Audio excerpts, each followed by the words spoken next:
স্বাগতম নতুন এটি ভিডিঅ'লৈ সকলোকে স্বাগতম জনাইছোঁ। প্ৰথম প্ৰশ্নটো হৈছে ৰামধেনুত কেইটা ৰং আছে? উত্তৰ 7টা। ৰামধেনুত 7টা ৰং আছে। দ্বিতীয় প্ৰশ্নটো হৈছে ৰামধেনুত থকা ৰংকেইটা কি কি?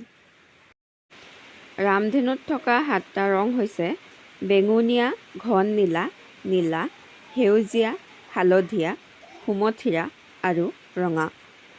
ছাত্ৰ ছাত্ৰীসকল, এই ৰামধেনুৰ ৰংকেইটাৰ নাম মনত ৰখা এতিয়া অতি সহজ।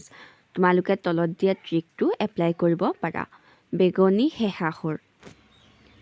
ইয়াৰ পাছৰ প্ৰশ্নটো হৈছে সপ্তাহত কেইটা দিন থাকে? উত্তৰ 7 দিন। বছৰত কেইদিন থাকে? উত্তৰ 365 দিন।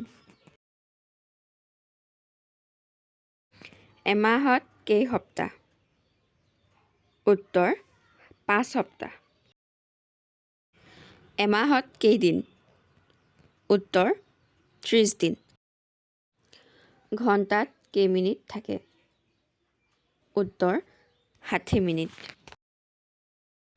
1 মিনিটত কেই ছেকেণ্ড সময় থাকে? উত্তৰ 60 ছেকেণ্ড। অসমীয়া স্বৰবৰ্ণ কেইটা আৰু কি কি? উত্তৰ 11টা। অসমীয়া স্বৰবৰ্ণত 11টা স্বৰবৰ্ণ আছে। সেইকেইটা হৈছে অ, আ, হস্ৰ ই, দীৰ্ঘ ই, হস্ৰ উ, দীৰ্ঘ উ, ঋ, এ, ঐ, উ আৰু ঔ। ইংৰাজী বৰ্ণমালাৰ সংখ্যা কেইটা? উত্তৰ 26টা। আজিলৈ ইমানেই। ভিডিঅ'টো ভাল লাগিলে লাইক, কমেণ্ট আৰু শ্বেয়াৰ কৰি দিব। লগতে চেনেলটো ছাবস্ক্ৰাইব কৰি থ'ব। ধন্যবাদ।